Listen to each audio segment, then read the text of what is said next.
ছেলেটা যখন বাবাকে প্রণাম করতে গেল কাঁদলো বটে, কিন্তু মায়ের চরণে প্রণাম করতে গিয়ে পাগলের মতো কাঁদছে। এটাই কিন্তু বিধান। প্রত্যেকটি বাড়ির ছেলে আর মেয়েদের মধ্যে একটা বৈশিষ্ট্য রয়েছে। বাড়ির প্রত্যেকটা ছেলে আর মেয়েদের মধ্যে একটা প্রমাণ দেখবেন, মেয়েরা মায়ের থেকে বাবাকে বেশি ভালোবাসেন আর ছেলেরা বাবার থেকে মাকে বেশি ভালোবাসেন। তাই নরোত্তম যখন বৃন্দাবনের পথে পা বাড়িয়েছেন, বাবাকে প্রণাম করতে গিয়ে চোখের জলে বাবার চরণ ধুইয়ে দিলেন, কিন্তু মাকে প্রণাম করতে গিয়ে পাগল হয়ে কাঁদতে শুরু করলেন। মা বাবাকে প্রণাম করে ছেলেটা বেরিয়ে গেল। যেতে যেতে যেতে যেতে যেতে যেতে হাঁটতে হাঁটতে ছুটতে ছুটতে বৃন্দাবন, কোথায় বৃন্দাবন, রাতের পর রাত দিনের পর দিন ছুটতে ছুটতে পৌঁছে গেল বিহার। বাংলা থেকে বৃন্দাবনে যেতে গেলে কয়েকটা মাস কেটে যাবে, কিন্তু নরোত্তম ছুটছে পাগল হয়ে। ইতিমধ্যে কয়েক মাস পরে পৌঁছে গেল বৃন্দাবনে, বিহার পর্যন্ত পৌঁছে গেছেন। এবার বিহারে গিয়ে গভীর একটা জঙ্গলে, হোমা একটা 6 বছরের ছেলে কতদিন হাঁটবে, কতদিন ছুটবে খালি পেটে? ছুটতে ছুটতে ছুটতে ছুটতে বিহারের একটা জঙ্গলে গিয়ে অজ্ঞান হয়ে আছাড় খেয়ে পড়ে রইল। যেই অজ্ঞান হয়ে আছাড় খেয়ে ছেলেটা পড়ে রইল, কিন্তু মায়েরা কপালটা ছেলের ভালো ছিল। যে জঙ্গলের পথে নরোত্তম অজ্ঞান হয়ে আছাড় খেয়ে পড়ল, সেই জঙ্গলের পথে সাধারণতভাবে কোনো মানুষ যাতায়াত করেনি, কিন্তু ওই শুভক্ষণের ওই জঙ্গল পথে একজন ব্রাহ্মণ যাচ্ছিলেন। যেতে যেতে নরোত্তমকে দেখতে পেয়ে বসে পড়লেন এবং নরোত্তমের দেহটা কোলের ওপরে তুলে নিয়ে হাতের ওপরে নরোত্তমের মাথাটা রেখে জলের ছিটি দিয়ে জ্ঞান ফিরিয়ে দিচ্ছে। নরোত্তম, এই নরোত্তম, নরোত্তম বাবা উঠো বাবা, এই নরোত্তম উঠো। কে কে আপনি? কে আপনি? আপনি আমাকে তখন থেকে নরোত্তম নরোত্তম করে ডাকছেন, কে আপনি? নরোত্তম, তুমি আমাকে চিনবে না, তুমি আমায় চিনবে না। আমি কি জানো? আমি এই গ্রামের একজন ব্রাহ্মণ। কি আপনি এই গ্রামের ব্রাহ্মণ? আপনি এই গ্রামের ব্রাহ্মণ, কিন্তু আমি তো এই গ্রামের ছেলে নই। তাহলে আপনি আমার নাম জানলেন কি করে? আপনি যে কোলের ওপরে জড়িয়ে ধরে নরোত্তম নরোত্তম করে আমায় ডাকছেন, আমি তো এই গ্রামেরই ছেলে নয়। তাহলে আপনি আমায় নরোত্তম বলে ডাকছেন, আমার নামটা আপনি জানলেন কি করে?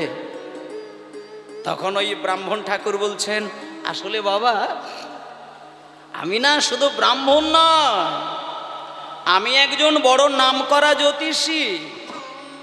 লোকের মুখ যদি দেখি না, তার চোখের দিকে আর মুখের দিকে কিছুক্ষণ তাকালে আমি তার সম্পর্কে অনেক কিছু বলে দিতে পারি। উমা, আপনি একজন জ্যোতিষী? হ্যাঁ, আমি একজন নামকরা জ্যোতিষী। তা আপনি যদি জ্যোতিষী হয়েই থাকেন, তাহলে আপনি আমার সম্পর্কে আর কি কি জানেন একটু বলবেন, আমি একটু শুনবো। হ্যাঁ, তোমার সম্পর্কে আমি সব জানি, বলবো। তাহলে তুমি মন দিয়ে শোনো। 1 নম্বর কথা হচ্ছে তুমি একটা রাজার ছেলে।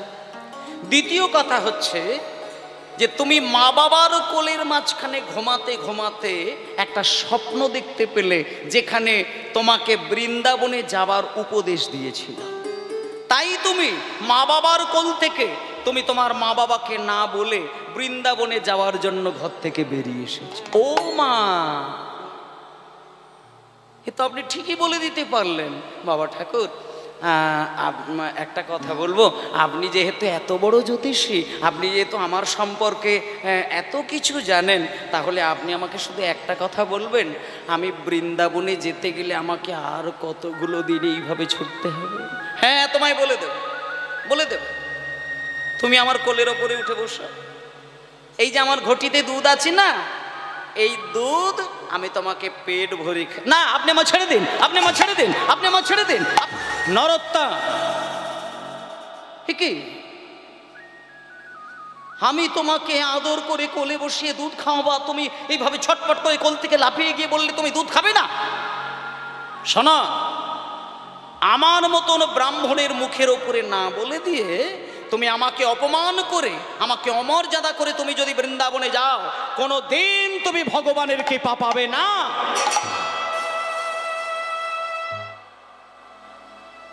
নরোত্তম মনে মনে একটা কথা ভাবলো, আমি ব্রাহ্মণ ঠাকুরের মনে খুব কষ্ট দিয়ে দিলাম। সঙ্গে সঙ্গে কথাটাকে ঘুরিয়ে দিয়েছে, ঠাকুর মশাই আপনি কিচ্ছু মনে করবেন না, আমি আসলে না আপনাকে আঘাত দেওয়ার জন্য এই কথাটা বলিনি। আমি আসলে না যতক্ষণে বৃন্দাবনে যেতে না পারছি না, ততক্ষণে আমার মনের ভিতরে আসলে শান্তি আসছে না, সেই জন্য বলেছি। ঠিক আছে ঠিক আছে, আপনি এক কাজ করুন, আমাকে ওই হাতে দুধ দিন। না, আমি ওইভাবে দুধ দেব না, আমি ওইভাবে দুধ দেব না। তোমাকে যদি দুধ খেতে হয়, আমার কোলের ওপরে তুমি হাত পা ছড়িয়ে বসো, আমি তোমায় আদর দিয়ে ভালোবাসা দিয়ে আমি তোমাকে ভক্তি ভরে দুগ্ধপান করিয়ে দেব। এসো, তুমি আমার কোলের উপরে বসো, আমি নিজের ছেলের মতন করে তোমাকে আমি দুগ্ধপান করিয়ে দেব। এই বলে মায়েরা ওই নরোত্তমকে ওই ঠাকুর মশাই কোলের মাঝখানে বসিয়ে নিয়ে প্রেম ভরে ভক্তি ভরে এক ঘটি দুধ পান করিয়ে দিলেন। যেই পেট ভরে দুধ খেয়ে নিয়েছে, নরোত্তম বলছেন, ঠাকুর মশাই আপনি আমাকে কি দুধ খাওয়ালেন? আমার বাবা না একজন রাজা মশাই, সব থেকে বাংলার সেরা দামি দুধ আমাকে বাবা খাওয়াতেন, কিন্তু এত স্বাদের দুধ তো আমি কোনোদিন পাইনি। এ কোন দুধ? আপনি কি দুধ খাওয়ালেন? নরোত্তম, আমাদের গ্রামে এইরকমই দুধ হয়, এর থেকে বেশি জানতে চেও না। শোনো বাবা, আমি এই যে দুধ খাইয়ে দিয়েছি, তোমার আর কোনো অসুবিধে হবে না, আর কোনো বিপদ হবে না, তুমি এই সোজা পথ ধরে চলে যাও বৃন্দাবনের পথ। এইবার সেই ব্রাহ্মণ ঠাকুর কোলে করে নরোত্তমকে যেই দুগ্ধ পান করিয়ে দিয়ে, আদর দিয়ে, ভালোবাসা দিয়ে যেই বুঝিয়ে দিয়েছে এই পথ ধরে চলে গেলে তুমি বৃন্দাবনে পৌঁছে যাবে, নরোত্তম ঠাকুর মশাইকে কষ্ট প্রণাম করে আমি হরি বলবো আর মদন মোহন হেরব,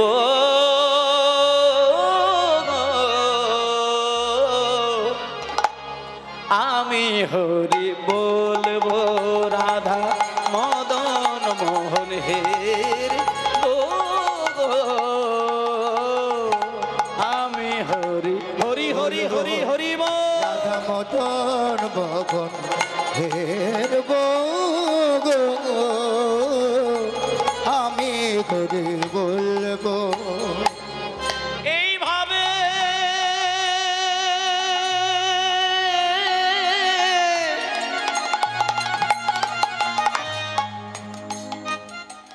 আমি ব্রজের পথে চলব,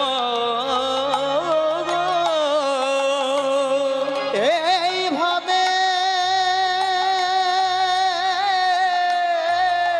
ব্রজের পথে চলবো গো, আমি হরি বলবো রাধা মদন মোহন হেরব, আমি হরি বলবো রাধা মদন মোহন হেরব গো, আমি হরি বলবো। আচ্ছা আচ্ছা আচ্ছা আচ্ছা, এক ঘটি দুধ কতদিন থাকবে? আচ্ছা মায়েরা, বিহার আর বৃন্দাবন এটাও কিন্তু এক দুদিনের খেল নয়। বিহার থেকে কেউ যদি বৃন্দাবনে হেঁটে হেঁটে যাওয়ার কথা ভাবে, সেখানে দেখতে দেখতে দেখতে দেখতে বহু মাস কেটে যেতে পারে। কিন্তু ওই 6 বছরের ছেলেটা বিহার থেকে এক ঘটি দুধ ওই ঠাকুরমশাইয়ের কোল থেকে পান করে যখন আবার ছুটছে বৃন্দাবনের পথে, যেতে যেতে যেতে যেতে মাঝখানে কটা মাস কাটলো, ইতিমধ্যে ছেলেটা পৌঁছে গেল কোথায়? উত্তরপ্রদেশ। আসতে উত্তরপ্রদেশে গিয়ে আর নরোত্তম হাঁটতে পারে না। মানে হাঁটতে হাঁটতে এতটাই পরিশ্রান্ত হয়ে গেছে, উত্তরপ্রদেশে গিয়ে একটা গাছের তলায় একটুখানি বিশ্রাম নেবার জন্য একটা ছায়া দেখে গাছের তলায় গিয়ে যেই না একটু মাথাটা ঠেকিয়ে ঘুমাতে গেছে, অমনি ঘুমিয়ে পড়েছে। একটা স্বপ্নও দেখতে পেয়ে গেলেন। স্বপ্ন দেখতে পেয়েছে, স্বপ্নের মধ্যে দেখতে পেল দুইজন বৈষ্ণব, ঠকঠকে চেহারা, বৃদ্ধ বয়স, হাঁটুর উপরে তাদের সাদা কাপড় পরা রয়েছে, হাতে রয়েছে জপের মালা, কপালে রয়েছে তিলক, গলায় তুলসী মালা। এবার নরোত্তম স্বপ্নের ঘরে দেখছেন দুইজন বৈষ্ণব। কে আপনারা? আপনারা কে? নরোত্তম, তুমি চিনবে না আমাদের। আমরা না দুই ভাই। এই যে আমায় দেখছো না, আমি কথা বলছি, আমি হলাম বড় ভাই, আমার নাম হলো রূপ গোস্বামী পাদ।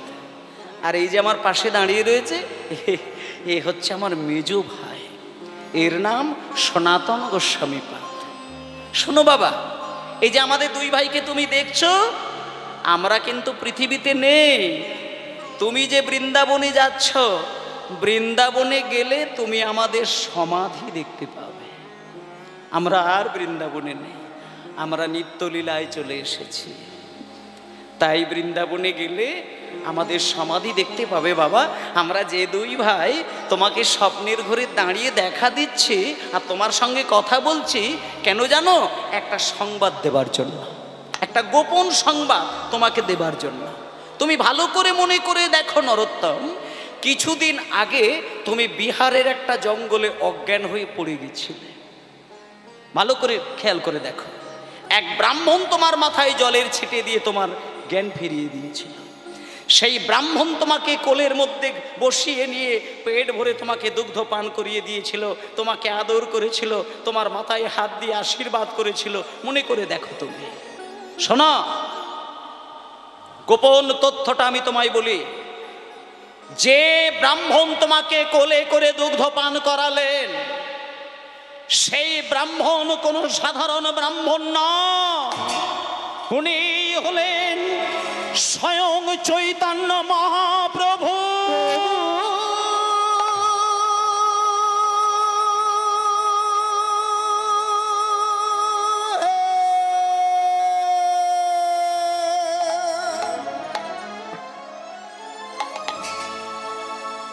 ভক্তমণ্ডলী মায়েরা, যখনই এই কথাটা শুনল ওই দুজন বৈষ্ণবের মুখ থেকে, নরোত্তম দুম করে ঘুমটা ভেঙে গেল। হঠাৎ ঘুম ভেঙে গিয়ে দেখল এতক্ষণ যে দুজনের সঙ্গে কথা বলছিল তারা উধাও, আর নেই। নিচের দিকে ধুলোর দিকে তাকিয়ে দেখলেন যে দুজন এতক্ষণ কথা বললেন তাদের পদচিহ্ন ধুলোর মধ্যে পড়ে রয়েছে। আর সেই ধুলোর মধ্যে গড়াগড়ি দিতে দিতে নরোত্তম ভাবছেন, ঠাকুর তুমি নিজে আমায় দেখা দিলে, আমায় কোলে বসিয়ে দুধ খাওয়ালে, কিন্তু একটা বারও তুমি ধরা দিলে না ঠাকুর।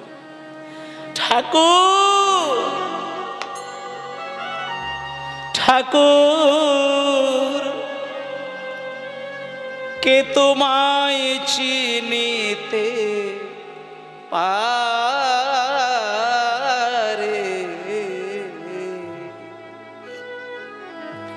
তুমি না চিনালে পারে।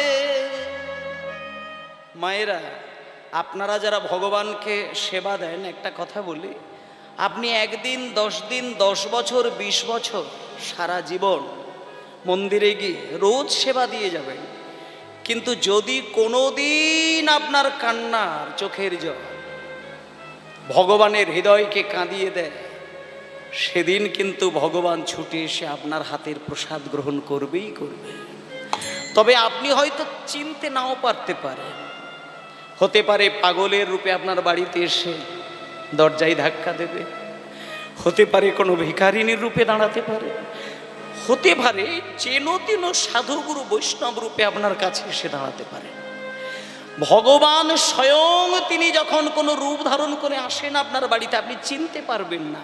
যদি তিনি নিজে আপনাকে না ধরিয়ে দেন, না চিনিয়ে দেন, আপনি কোনোদিন চিনতে পারবেন না যে আপনার বাড়িতে সাক্ষাৎ ভগবান এসে দাঁড়িয়েছে।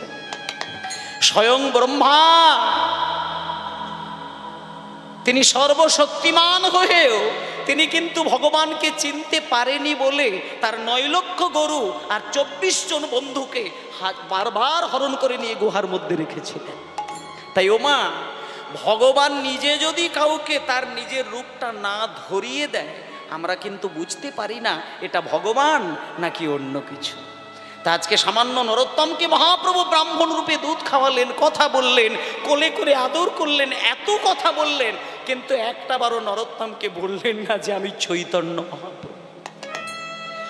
সঙ্গে সঙ্গে সেই নরোত্তম কেঁদে কেঁদে, ঠাকুর কে তোমায় চিনিতে পারে, তুমি না চিনালে পারে। হরি হরি বল। তোমায় চিনিতে পারে, তুমি না চেনালে পারে। ঠাকুর কে তোমায় চিনিতে পারে, তুমি না চিনালে পারে। ঠাকুর কে তোমায় চিনিতে পারে, তুমি না চেনালে আমার অন্তরে বাহিরে বিরাজেছ তুমি, অন্তরে বাহিরে বিরাজিছ তুমি, আমার অন্তরে বাহিরে বিরাজিছ তুমি, আমার অন্তর বাহিরে বিরাজিছ তুমি। চিনেও না চিনি তোমায়, তোমারে তোমায় না চিনালে পারে। ঠাকুর কে তোমায় চিনিতে পারে, তুমি না চেনালে পারে। ঠাকুর কে তোমায় চিনিতে পারে, তুমি না না চেনালে পারে। বাহ! কাঁদতে কাঁদতে কাঁদতে কাঁদতে নরোত্তম চলে গেল বৃন্দাবনে। ওমা, ইতিমধ্যেই কিন্তু ছেলেটা বৃন্দাবনে পৌঁছে গেল। এবার বৃন্দাবনে গিয়ে চলুন তো দেখি নরোত্তম কার চরণ ধরে কাঁদতে শুরু করলেন। নরোত্তম বৃন্দাবনে গিয়ে যার চরণে আছাড় খেয়ে পড়ল, তিনি কে? সবাই মিলে দেখুন। আজকে নরোত্তম ছুটে গিয়ে বৃন্দাবনে গিয়ে যার চরণ দর্শন করলেন, তিনি কে? সবাই মিলে বলুন, জীব গোস্বামী পাদ কি, জীব গোস্বামী পাদ কি, জীব গোস্বামী পাদ কি।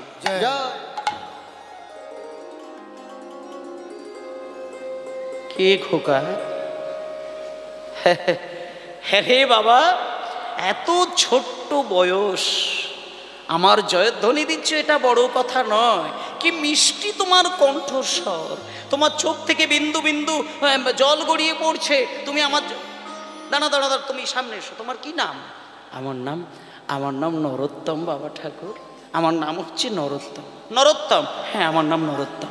তা বাবার নাম কি? আমার বাবার নাম হচ্ছে কৃষ্ণানন্দ দত্ত। কৃষ্ণানন্দ দত্ত, আচ্ছা। তা বলি তোমার বাড়ি কোথায়?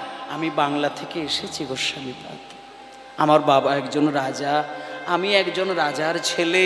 আমার ওই মানে আমার বৈরাগ্য উদয় হয়েছে, তাই আমি মা বাবাকে ত্যাগ করে আর ওই মা বাবাকে মানে ওই ঘুমন্ত মা বাবাকে প্রণাম করে আর রাজপ্রাসাদের মায়া ছেড়ে আমি সারা জীবনের জন্য বৃন্দাবনে এসেছি। আপনি আমাকে দীক্ষা দেবেন? আপনি আমাকে দীক্ষা দিন না, আমি সারাটা জীবন রাধা গোবিন্দের সেবা করব। একটুখানি দীক্ষা দিন না, আমি রাধা গোবিন্দ সেবা করব, আপনি দীক্ষা। শোনো, তুমি মা বাবাকে ছেড়ে দিয়ে এসেছো। একটা কথা বলি, মা বাবাকে ছেড়ে একা একা বাংলা থেকে বৃন্দাবন, এটা তো ছেলে মানুষই কথা না। আর তাছাড়া তোমার এই এই এত অল্প বয়স, তুমি এই জঙ্গলের পথে আসতে চলেছো, তোমার কোনো ঘটনা ঘটেনি, কোনো বিপদ হয়নি? হ্যাঁ বাবা ঠাকুর, আমি বিহারের একটি জঙ্গলে অজ্ঞান হয়ে গেছিলাম। এক ব্রাহ্মণ আমার জ্ঞান ফিরিয়ে দিয়ে কোলে করে নিয়ে পেট ভরে দুধ পান করিয়ে দিয়েছিলেন। তারপরে উত্তরপ্রদেশে এসে আমি ঘুমিয়ে পড়েছিলাম। রূপ গোস্বামী আর সনাতন গোস্বামী ওনারা আমাকে স্বপ্নে দেখা দিলেন, আর ওনারা আমাকে পরিষ্কার করে বললেন যে ব্রাহ্মণ আমাকে দুগ্ধ পান করালেন উনি নাকি সাক্ষাৎ চৈতন্য মহাপ্রভু নরোত্তম। কি তুমি রূপ গোস্বামী, সনাতন গোস্বামী এনাদেরকে স্বপ্নে দেখেছ? হ্যাঁ বাবা ঠাকুর, আমি দেখেছি। শোনো একটা কথা বলি, যে রূপ গোস্বামীর কথা তুমি আমায় শোনাচ্ছ, যে সনাতন গোস্বামীর কথা আমাকে শোনাচ্ছ, তুমি জানো না ওনারা আমার সম্পর্কে কে হয়, কে হন? তুমি জানো না? শুনে নাও কে হন। রূপ গোস্বামী হচ্ছেন বড় ভাই, সনাতন গোস্বামী হচ্ছেন মেজ ভাই, আর ওনাদেরই একজন ছোট ভাই ছিলেন যার নাম হলো অনুপম গোস্বামী, যিনি আমার সম্পর্কে বাবা। তাহলে তুমি বুঝতে পারলে রূপ সনাতন আমার সম্পর্কে কে হন। রূপ গোস্বামী, সনাতন গোস্বামী ওনারা আমার সম্পর্কে জ্যাঠামশাই। শুধু তাই নয়, শুধু যে আমার জ্যাঠামশাই তা নয়, আমি এক জ্যাঠার কোলে বসে আমি দীক্ষা মন্ত্র নিয়েছিলাম, আর এক জ্যাঠার কোলে বসে আমি রাধা গোবিন্দের সেবার ভজন শিক্ষা করেছিলাম। আমার দুই জ্যাঠাদেরকে যেদিন থেকে আমি হারিয়েছিলাম, আমি প্রত্যেক দিন ঘুমাতে যাবার সময় আমি কেঁদে কেঁদে কেঁদে কেঁদে আমি দুই জ্যাঠাদেরকে স্বপ্নের ঘরে একবার শুধু দেখার জন্য পাগল হয়ে থাকি। কিন্তু আমি এতগুলো বয়স পেলাম, কোনো দিন আমি স্বপ্নের ঘরে আমার দুই জ্যাঠাদেরকে আমি দেখলাম না। যে জ্যাঠাদেরকে আমি কোনোদিন স্বপ্নে দেখলাম না, তুমি দুদিনের বাচ্চা ছেলে হয়ে তুমি আমার জ্যাঠাদেরকে দেখলে, আমি তোমাকে দীক্ষা দেব? হতে পারে না। নরোত্তম, আমার দুই জ্যাঠামশাই যার হৃদয়ে দাঁড়িয়ে দেখা দেয়, কথা বলে, সেই হৃদয়ে তো আমি দীক্ষা দিতে পারি না। আমি যদি তোমাকে দীক্ষা দিই ওনাদের অমর্যাদা করা হবে, আমি তোমায় দীক্ষা দেব না। দীক্ষা যদি তোমাকে নিতে হয় তাহলে আমার যে দুই জ্যাঠাদেরকে তুমি দেখলে, ওনাদের সমকক্ষ বৈষ্ণব একজন রয়েছেন যার নাম হলো লোকনাথ গোস্বামী পাদ, তুমি একটু ওনার চরণ ধরে কান্নাকাটি করো। উনি যদি তোমার এই রূপ দেখে, তোমার ভক্তি দেখে যদি তোমাকে দীক্ষা দেয়, তাহলে জানবে তোমার মানব জীবন ধন্য হয়ে গেল। নিতাই গৌর প্রেমানন্দে হরি বল, হরি বল, হরি বল। জয় জয় শ্রী গুরু প্রেম কল্প তরু, জয় জয় শ্রী গুরু প্রেম কল্প তরু, জয় জয় শ্রী গুরু প্রেম কল্প তরু, জয় জয় শ্রী গুরু গুরু আমার প্রেম কল্প তরু, অদ্ভুত জাগ্র প্রকাশ, অদ্ভুত জাগ্রত প্রকাশ, অদ্ভুত জাগ প্রকাশ, অদ্ভুত জাগ প্রকাশ, অদ্ভুত জাগ্রত প্রকাশ। এবার দেখুন মা, ছোট্ট ছেলেটা লোকনাথ গোস্বামীর কাছেই চলে গেল। আর একটা লোকনাথ গোস্বামী সম্পর্কে মায়েদের একটা জিনিস ধারণা থাকার দরকার, লোকনাথ প্রভু না এতটাই বয়স হয়ে গেছিল, মানে ওনার বয়সে মানে বৃন্দাবনে কোনো বৈষ্ণব কিন্তু আর ছিলেন না, একমাত্র উনিই ছিলেন। কিন্তু এত বয়স হয়ে গেছে কিন্তু জীবনে কোনোদিন কাউকে দীক্ষা দেয়নি। এটা ওনার প্রতিজ্ঞা ছিল। উনি জীবনে একটা সংকল্প করে নিয়েছিলেন যে আমি জীবনে কেউ যদি আমার চরণে এসে মাথা ঠুকে ঠুকে মরেও যায়, দীক্ষা আমি দেব না। এটা ওনার প্রতিজ্ঞা। কিন্তু আজকে নরোত্তম ছুটে এসে যেই লোকনাথ গোস্বামী চরণে আছাড় খেয়ে পড়ল, লোকনাথ গোস্বামী বাইরে ছুটে এসে বলছে, এই খোকা, কি নাম তোমার? আমার নাম নরোত্তম দাস। বাবার নাম? বাবার নাম কৃষ্ণানন্দ দত্ত। আচ্ছা, তা বাবা কি করেন? আমার বাবা একজন রাজা মশাই। আমি না রাজার ছেলে, আমি বাংলা থেকে চলে এসেছি, আপনার কাছে এসেছি, আপনি আমাকে দীক্ষা দেবেন। আমি একটু দাঁড়াও দাঁড়াও দাঁড়াও, একটা কথা বলি, দাঁড়াও। রাজার ছেলে, বাহ, খুব ভালো কথা। বাংলা থেকে এসেছো, এটাও ভালো কথা।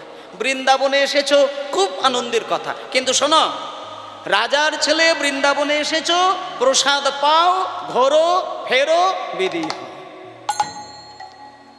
দীক্ষা টিকা ও সব আমি, মানে এটা তোমার উপরে রাগ করে বলছি না, এটা আমার প্রতিজ্ঞা।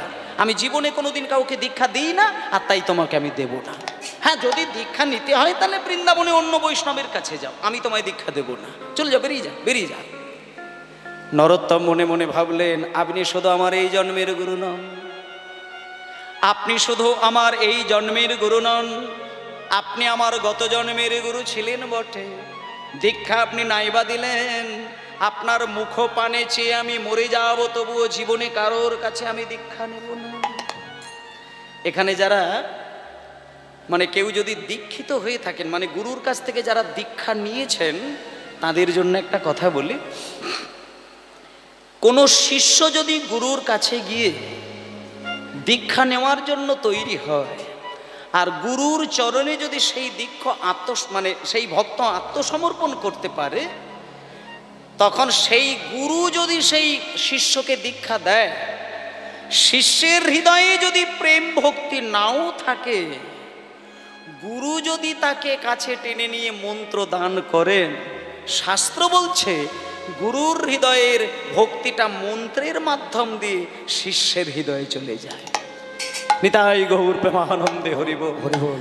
আর সেই শিষ্য যদি কোনোদিন গুরুকে ভক্তি সহকারে শুধু সেবা করে যায়, আর সেই সেবা যদি গুরু গ্রহণ করে, পরের জন্মে তার কাছে গুরুদেব ঋণী হয়ে যায়।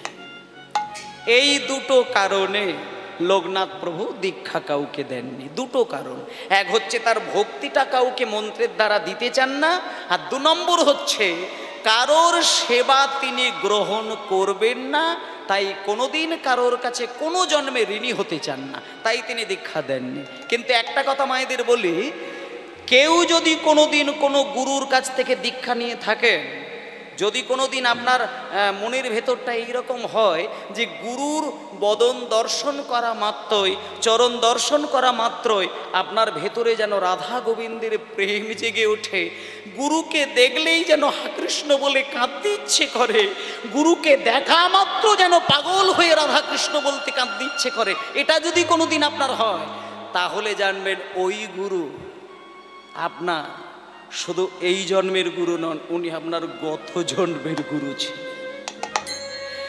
গত জন্মের গুরু যদি এ জন্মে আপনার সম্মুখে দাঁড়ায়, আপনি সেই গুরুকে দেখলে পরে পাগল হয়ে কাঁদতে ইচ্ছে করবে আপনার। তা সেই গুরু আজকে লোকনাথ প্রভু, আজকে লোকনাথ গোস্বামীর চরণে যেই আছাড় খেয়ে পড়ল, লোকনাথ গোস্বামী দীক্ষা দিতে চাইলেন না। কিন্তু ওমা, কতদিন এই ঘটনা ঘটবে? একদিন নরোত্তম দাস মনে মনে ঠিক করে নিলেন যে গুরুদেব যদি আমাকে দীক্ষা নাও দেয়, আমি গুরুর চরণে থেকে থেকে প্রাণ ভাসিয়ে দেব, কারোর কাছে দীক্ষা নেব না। এই বলে মায়েরা দেখতে দেখতে বেশ কটা মাস কেটে গেল।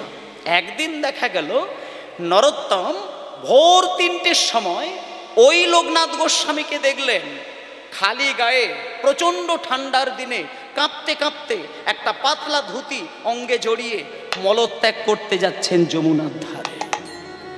এবার নরোত্তম ভাবলো, ভোর 3টের সময় গুরুদেব যদি যমুনার ধারে স্নান করতে যায়, যদি হঠাৎ কোনো জলের মধ্যে ঘটনা ঘটে, গুরুদেবকে কে বাঁচাবে? আমি বরং একটু পিছনে পিছনে যাই। কিন্তু মায়েদেরকে একটা কথা বলি, অতিরিক্ত বয়স যখন কারোর হয়ে যায় না, কটা জিনিস একটু সমস্যা হয়ে যায়। যেমন চোখের দৃষ্টি কমে যায়, স্মৃতিশক্তি, কানে শ্রবণ ক্ষমতা কমে যায়, স্মৃতিশক্তি কমে যায়, ভালো করে দেখতে পায় না। তাই লোকনাথ গোস্বামী মলত্যাগ করতে গেলে যতবার মলত্যাগ করতে যায় নিজের পায়খানার ওপরে পা তুলে দেয়। তাই বারবার স্নান করে, বারবার পায়খানা করে, বারবার স্নান করে, বারবার পায়খানা করে। কারণ পা তুলে দিলেই গা ঘিনঘিন করে, তাই সঙ্গে সঙ্গে যমুনায় স্নান করতে যায়। কিন্তু নরোত্তম এটা দেখতে পেয়ে ভাবলো, আমি বেঁচে থাকতে আমি গুরুদেবের এই কষ্ট আর হতে দেব না। সেই দিন থেকে নরোত্তম কি করেছে বলে দিই। যেদিন দেখলেন যে আমার গুরুদেব পায়খানাতে পা তুলে দিলেই স্নান করেন, যত ঠান্ডাই হোক, আমি ওই পায়খানায় পা তুলে দেওয়ার মতন পরিস্থিতি আমি আর রাখবো না।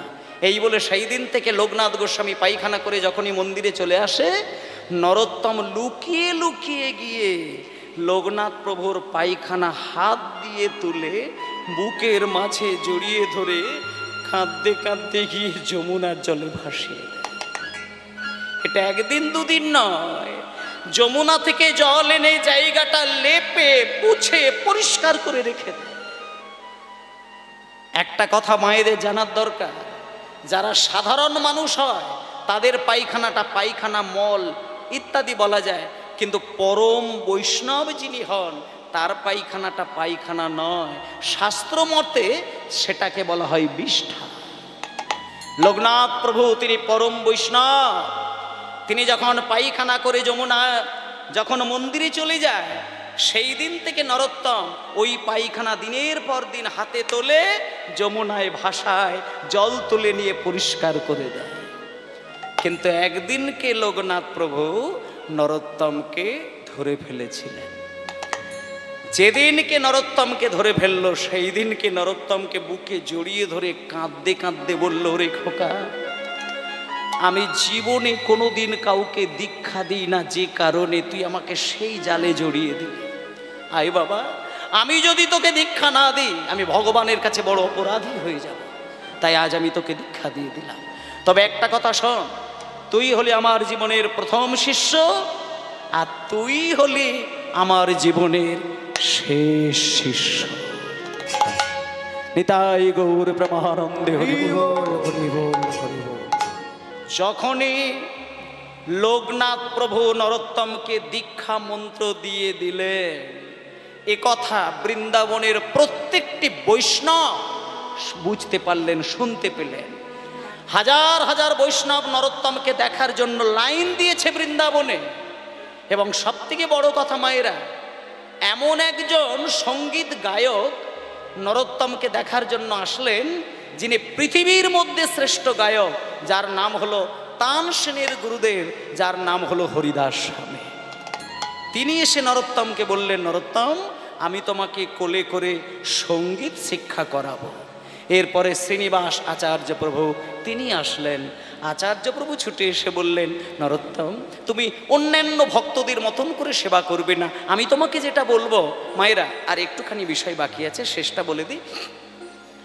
নরোত্তমকে বলছেন আচার্য প্রভু, শ্রীনিবাস আচার্য প্রভু, যে নরোত্তম, তুমি চোখ বন্ধ করে ধ্যানের মাধ্যম দিয়ে মানে রাধা গোবিন্দের সেবা করবে।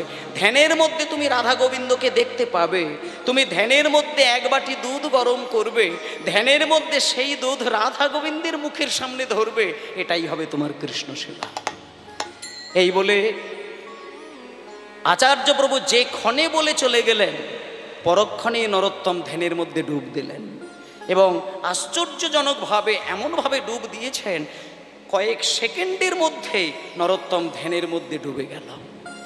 ধ্যানের মধ্যে ডুবে গিয়ে দেখতে পেল দুটো ভ্রুর মাঝে একটা আলো, তার মাঝখানে বৃন্দাবন, তার মাঝখানে কুঞ্জবন, তার মাঝখানে সোনার বেদি, তার মাঝখানে রাধা গোবিন্দ। নরোত্তম সঙ্গে সঙ্গে এক বাটি ধ্যানের মধ্যে দুধ গরম করেছে, আর দুধ গরম করতে বসিয়ে রাধা কৃষ্ণের কথা শুনতে গেছে।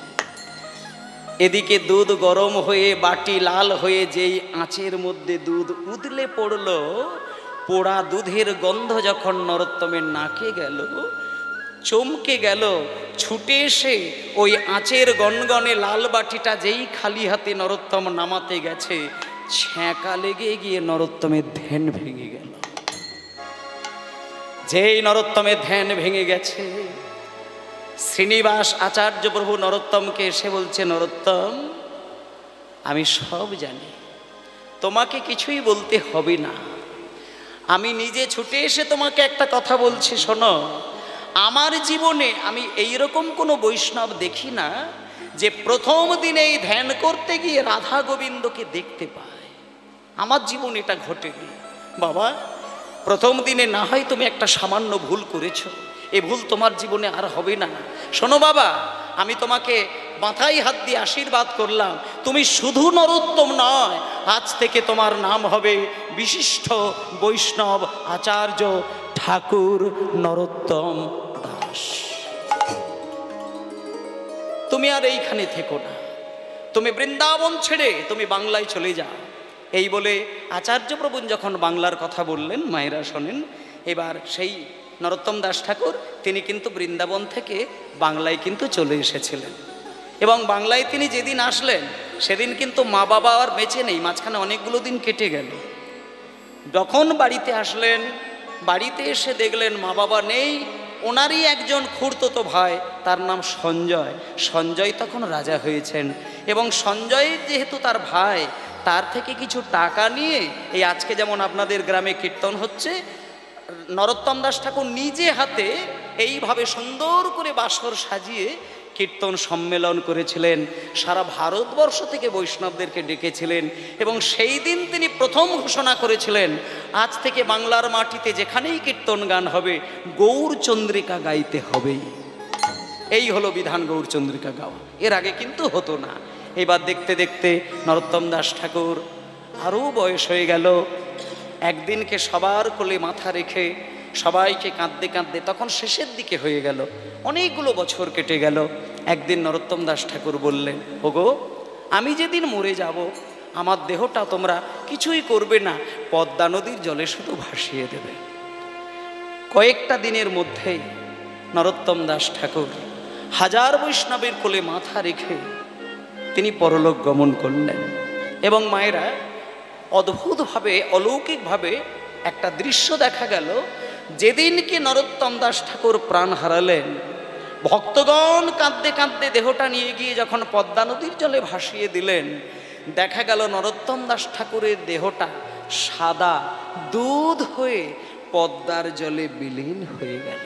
নিতাই গৌর প্রেমানন্দে হরি বল, হরি হরি বল। আমরা এতদিন যাকে আমরা রক্ত মাংস গড়া মানুষ বলে মনে করেছিলাম, আজকের দিনে বুঝতে পারলাম উনি রক্ত মাংস হাড়ের গড়া মানুষ নয়, উনি পরম ব্রহ্ম সাক্ষাৎ চৈতন্যের আর এক অবতার। আমাদের কাছে শুধু উদ্ধার করার জন্য তিনি এসেছিলেন। এবং সেই নরোত্তম দাস ঠাকুর ধ্যানের মধ্যে রাধাকৃষ্ণের যুগল রূপ দেখলেন এবং তিনি পরলোক গমন করলেন এবং সেই নরোত্তম দাস পদ্মার জলে বিলীন হয়ে গেলেন। তাই আজকে আমরা এই মুহূর্তে যে বৈষ্ণবের ঘটনা শুনলাম, তিনি হলেন কটা বাজে? আচ্ছা, বিশিষ্ট বৈষ্ণব আচার্য ঠাকুর নরোত্তম দাস। তাই ওমা, এই যে নরোত্তম দাস ঠাকুর, আজকে দেখবেন কীর্তন জগতে হাজার হাজার পদাবলী নরোত্তম দাস ঠাকুরের লেখা। আপনি শেষ করতে পারবেন না সারা জীবন ওনার পদাবলীকে আস্বাদন করে, এত পদাবলী উনি লিখেছেন। তাই এই বৈষ্ণব জগতের একজন বিশিষ্ট আচার্য নরোত্তম দাস ঠাকুরের কথা আমরা মন দিয়ে শুনলাম। সবাই মিলে আজকে বলুন, নরোত্তম দাস ঠাকুর কি, বৃন্দাবন ধাম কি, আপন আপন গুরুদেব কি, গৌরাঙ্গ বলিতে হবে পুলক শরীর, গৌরাঙ্গ বলিতে হবে পুলক শরীর, গৌরাঙ্গ বলিতে হবে পুলক শরীর। এই যে গানটা গাইছে আমি, গৌরাঙ্গ বলিতে হবে পুলক শরীর, হরি হরি বলিতে নয়নে ববেনিন, এটা নরোত্তম দাস ঠাকুরের নিজের হাতে লেখা পদ এবং প্রার্থনার পদ। আমি এখানে সকল মা বাবাকে বলবো, এই প্রার্থনার পদটি আপনারা মুখস্থ করে নিয়ে প্রত্যেক দিন সন্ধ্যাবেলায় তুলসী গাছের তলায় দাঁড়িয়ে 5টা মিনিট সময় দিয়ে যদি এই গানগুলো আপনি ভক্তি ভরে গাইতে পারেন, আপনি এই প্রাকৃত জগতে থেকেই অপ্রাকৃত জগতের প্রেম রসের সন্ধান আপনারা খুঁজে পাবেন।